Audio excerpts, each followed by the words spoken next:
Szanowni Państwo, prezydent Stanów Zjednoczonych Joe Biden. Ladies and gentlemen, the President of the United States, Joe Biden.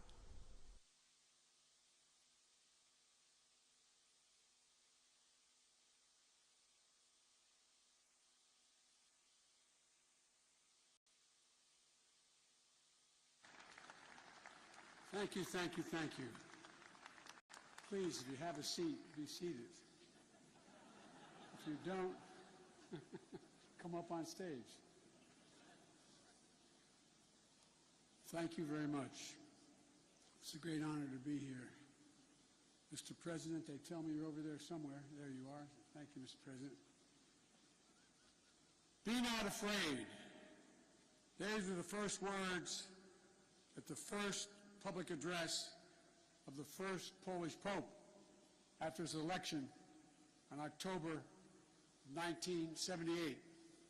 They were the words that would come to define Pope John Paul II. Words that would change the world. John Paul brought the message here to Warsaw in his first trip back home as Pope in June of 1979. It was a message about the power of faith, the power of resilience, the power of the people. In the face of a cruel and brutal system of government, it was a message that helped end the Soviet repression in the Central Land and Eastern Europe 30 years ago. It was a message that will overcome the cruelty and brutality of this unjust war. When Pope John Paul brought that message in 1979, the Soviet Union ruled with an iron fist behind an iron curtain. Then a year later, the Solidarity movement took hold in Poland. While I know he couldn't be here tonight, we're all grateful in America and around the world for Lech Walesa.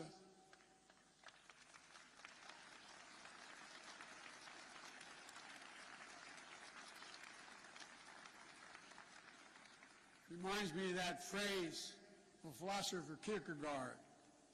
Faith sees best in the dark. And they were dark moments. 10 years later, the Soviet Union collapsed, and Poland and Central and Eastern Europe would soon be free. Nothing about that battle for freedom was simple or easy. It was a long, painful slog, fought over not days and months, but years and decades.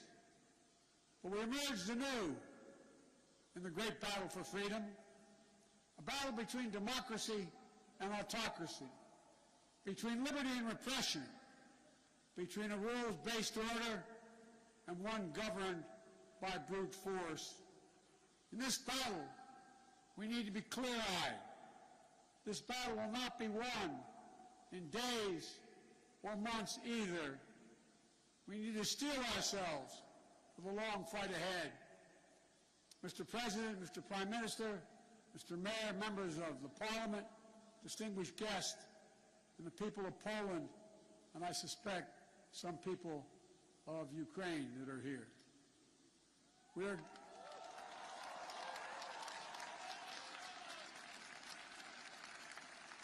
gathered here at the Royal Castle in this city that holds a sacred place in the history of not only of Europe, but humankind's unending search for freedom.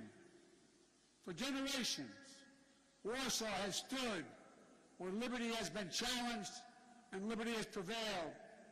In fact, it was here in Warsaw when a young refugee who fled her home country from Czechoslovakia, was under Soviet domination, came back to speak and stand in solidarity with dissidents. Her name was Madeleine Albright. She became one of the most ardent supporters of democracy in the world. She was a friend with whom I served, America's first woman Secretary of State. She passed away 3 days ago. She fought her whole life for essential democratic principles. And now, in the perennial struggle for democracy and freedom, Ukraine and its people are on the front lines, fighting to save their nation. And their brave resistance is part of a larger fight for an essential democratic principles that unite all free people. The rule of law, fair and free elections, the freedom to speak, to write, and to assemble, the freedom to worship as one chooses, freedom of the press. These principles are essential in a free society. But they have always been under siege. They've always been embattled. Every generation has had to defeat democracy's moral foes. That's the way of the world. For the world is imperfect, as we know, where the appetites and ambitions of a few forever seek to dominate the lives and liberty of many. My message to the people of Ukraine is a message I delivered today to Ukraine's foreign minister and defense minister, who I believe are here tonight. We stand with you. Period.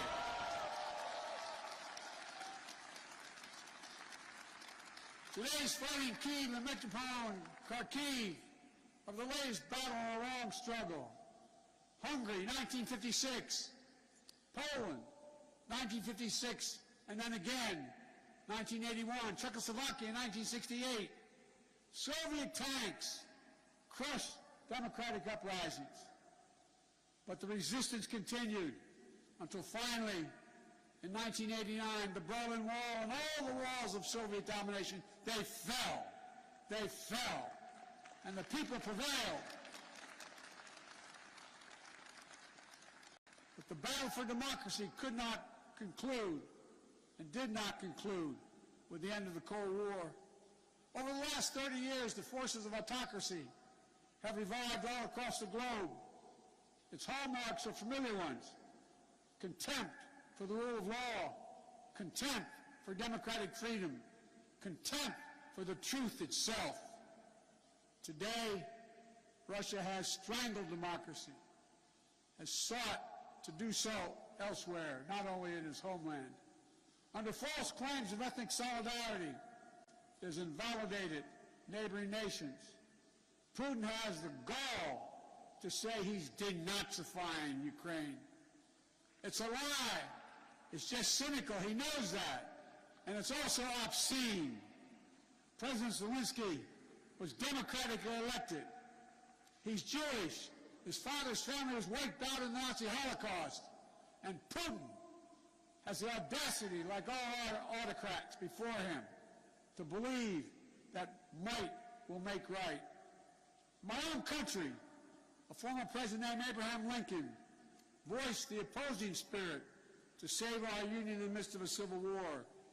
He said, "Let us have faith that right makes might. Right makes might." Today, let us have that faith again. Let us resolve to put the strength of democracies into action to thwart the designs of autocracy. Let us remember that the test of this moment is the test of all time. The Kremlin wants to portray NATO enlargement as an imperial project aimed at destabilizing Russia. Nothing is further from the truth. NATO is a defensive alliance. It has never sought the demise of Russia. In the lead up to the current crisis, the United States and NATO worked for months to engage Russia to avert war. I met with them in person, talked to them many times on the phone. Time and again, we offered real diplomacy and concrete proposals to strengthen European security, enhance transparency, build confidence on all sides. But Putin and Russia met each of the proposals with disinterest in any negotiation, with lies and ultimatums. Russia was bent on violence from the start. I know not all of you believed me and us when we kept saying, they are going to cross the border, they are going to attack. Repeatedly, he asserted we had no interest in war, guaranteed he would not move. Repeatedly saying he would not invade Ukraine. Repeatedly saying Russian troops along the border were there for training, all 180,000 of them. There's simply no justification or provocation for Russia's choice of war. It's an example of one of the oldest human impulses, using brute force and disinformation to satisfy a craving for absolute power and control. It's nothing less than a direct challenge to the rule-based international order established since the end of World War II.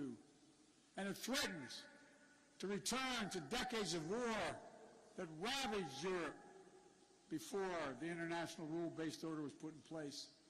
We cannot go back to that. We cannot.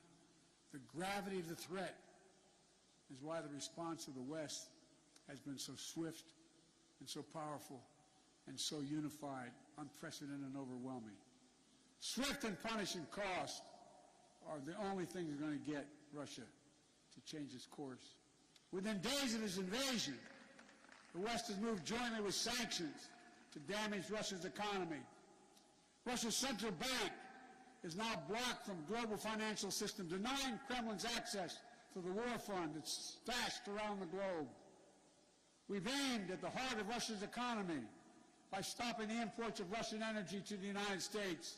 To date, the United States has sanctioned 140 Russian oligarchs and their family members, seizing their ill-begotten gains, their yachts, their luxury apartments, their mansions. We've sanctioned more than 400 Russian government officials, including key architects of this war.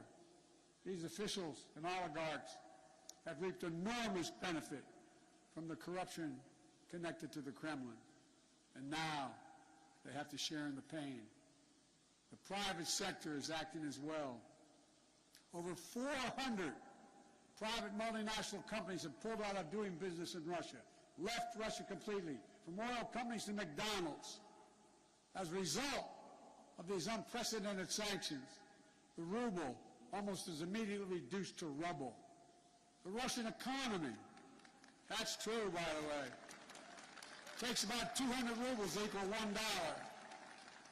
The economy is on track to be cut in half in the coming years. It was ranked, Russia's economy was ranked the 11th biggest economy in the world before this invasion. It will soon not even rank among the top 20 in the world. Taken together, these economic sanctions are a new kind of economic statecraft with the power to inflict damage that rivals military might. These international sanctions are sapping Russian strength, its ability to replenish its military, and its ability to project power. And it is Putin, it is Vladimir Putin who is to blame, period. At the same time, alongside these economic sanctions, the Western world has come together to provide for the people of Ukraine with incredible levels of military, economic, humanitarian assistance. In the years before the invasion, we, America, had sent over $650 million before they crossed the border in weapons to Ukraine, including anti-air and anti-armor equipment. Since the invasion, America has committed another $1.35 billion in weapons and ammunition. And thanks to the courage and bravery of the Ukrainian people, the equipment we've sent and our colleagues have sent have been used to devastating effect to defend Ukrainian land and airspace. Our allies and partners have stepped up as well. But as I've made clear, American forces are in Europe, not in Europe, to engage in conflict with Russian forces. American forces are here to defend NATO allies. Yesterday I met with the troops that are serving alongside our Polish allies to bolster NATO's frontline defenses. The reason we want to make clear is their movement on Ukraine don't even think about moving on one single inch of NATO territory. We have sacred obligation. We have a sacred obligation under Article 5 to defend each and every inch of NATO territory with the full force of our collective power. And earlier today, I visited your national stadium, where thousands of Ukrainian refugees are now trying to answer the toughest questions a human can ask. My God, what's going to happen to me? What's going to happen to my family? I saw tears in many of the mothers' eyes as I embraced them. They're young children. They're young children, not sure whether to smile or cry. One little girl said, "Mr. President," she spoke a little English, "if my brother and my daddy, are they going to be okay? Will I see them again?" Without their husbands, their fathers, in many cases their brothers and sisters who stayed back to fight for their country. I didn't have to speak the language or understand the language to feel the emotion in their eyes, where they gripped my hand. Little kids hung onto my leg, praying with a desperate hope that all this is temporary. Apprehension that they may be perhaps forever away from their homes. Almost a debilitating sadness that this is happening all over again. But I was also struck by the generosity of the people of Warsaw, for that matter, all the Polish people, for the depths of their compassion, their willingness to reach out, for opening their hearts. Say to the mayor and the premier, to open their hearts and their homes, simply to help. I also want to thank my friend, the great American chef, Jose Andres, and his team for help feeding those who are yearning to be free. But helping these refugees is not something Poland or any other nation should carry alone. All the world democracies have a responsibility to help, all of them. And the people of Ukraine can count on the United States to meet its responsibility. I've announced 2 days ago we will welcome 100,000 Ukrainian refugees. We already have 8,000 a week coming to the United States of other nationalities. We'll provide nearly $300 million in humanitarian assistance, providing tens of thousands of tons of food, water, medicine, and other basic supplies. In Brussels, I announced the United States is prepared to provide more than $1 billion in additional humanitarian aid. The World Food Program told us that despite significant obstacles, at least some relief is getting to major cities in Ukraine, but not not Mariupol, because Russian forces are blocking relief supplies. But we'll not cease our efforts to get humanitarian relief wherever it is needed in Ukraine and for the people who've made it out of Ukraine. Notwithstanding the brutality of Vladimir Putin, let there be no doubt that this war has already been a strategic failure for Russia, already.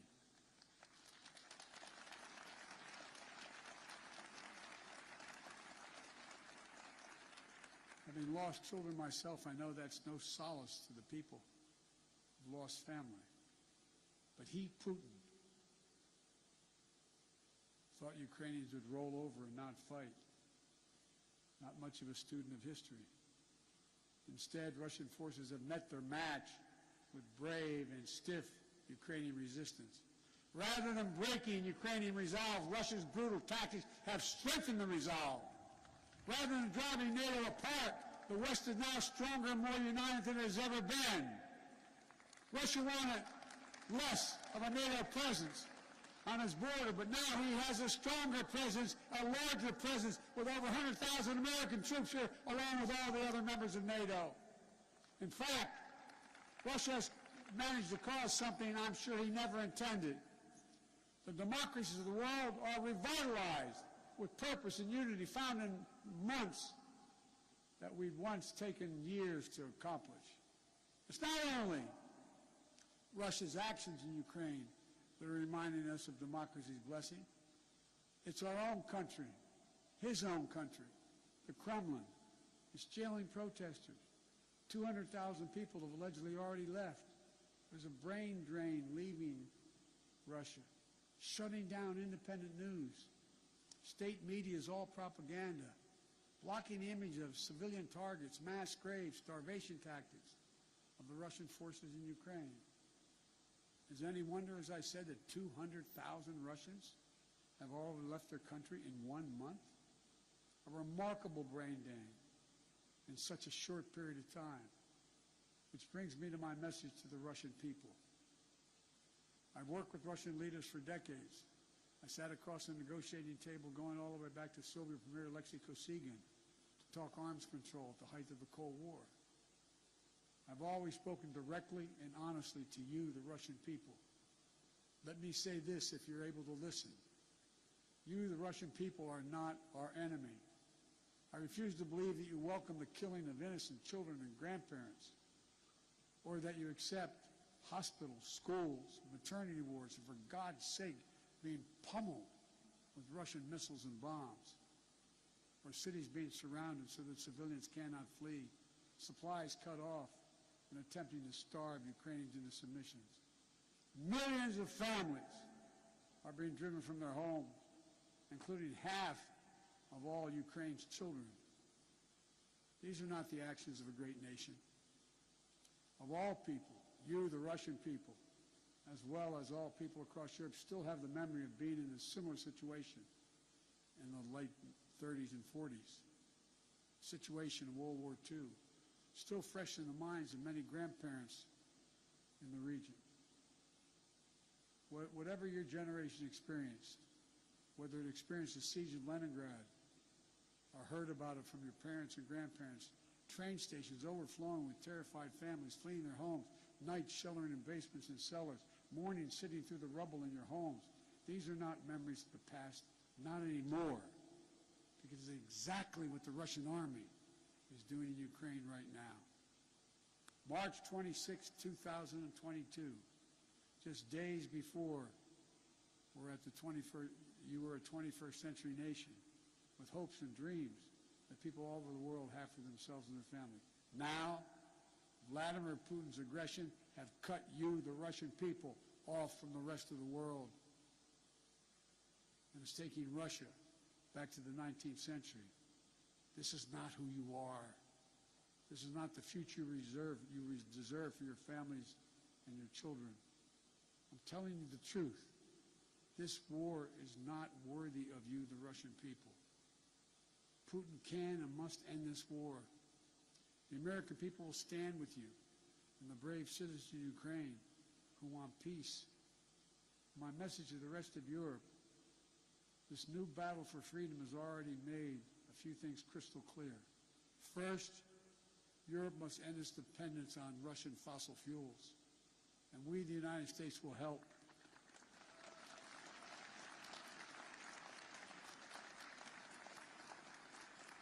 That's why just yesterday in Brussels I announced the plan with the President of the European Commission to get Europe through the immediate energy crisis. Over the long term, as a matter of economic security and national security for the survivability of the planet, we all need to move as quickly as possible to clean renewable energy. And we'll work together to help get that done so that the days of any nation being subject to the whims of a tyrant for its energy needs are over. They must end. They must end. And second, we have to fight the corruption coming from the Kremlin to give the Russian people a fair chance. And finally, most urgently, we maintain absolute unity. We must among the world's democracies. It's not enough to speak with rhetorical flourish of ennobling words of democracy, of freedom, equality, and liberty. All of us, including here in Poland, must do the hard work of democracy each and every day. My country as well. That's why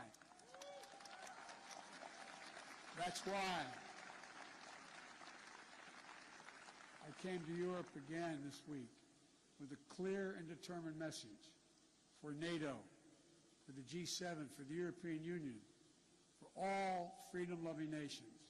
We must commit now to be in this fight for the long haul. We must remain unified today and tomorrow and the day after, and for the years and decades to come. It will not be easy. There will be cost, but it's a price we have to pay, because the darkness that drives autocracy is ultimately no match for the flame of liberty that lights the souls of free people everywhere. Time and again, History shows that it's from the darkest moments that the greatest progress follows. And history shows this is the task of our time, the task of this generation. Let's remember the hammer blow that brought down the Berlin Wall, the might that lifted the Iron Curtain, were not the words of a single leader. It was the people of Europe who for decades fought to free themselves. Their sheer bravery opened the border between Austria and Hungary for the pan-European picnic. They joined hands for the Baltic Way. They stood for solidarity here in Poland. And together, it was an unmistakable and undeniable force of the people that the Soviet Union could not withstand. And we're seeing it once again today with the brave Ukrainian people showing that the power of many is greater than the will of any one dictator.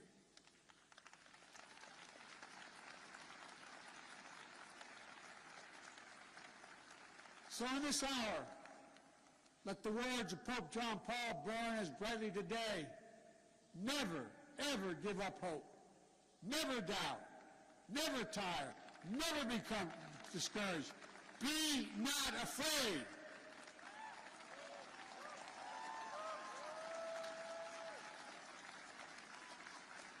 A dictator bent on rebuilding an empire will never erase a people's love for liberty. Brutality will never grind down their will to be free. Ukraine will never be a victory for Russia, for free people refuse to live in a world of hopelessness and darkness. We will have a different future, a brighter future, rooted in democracy and principle, hope and light, of decency and dignity, of freedom and possibilities. For God's sake, this man cannot remain in power. God bless you all, and may God defend our freedom, and may God protect our troops. Thank you for your patience. Thank you. Thank you. Thank you.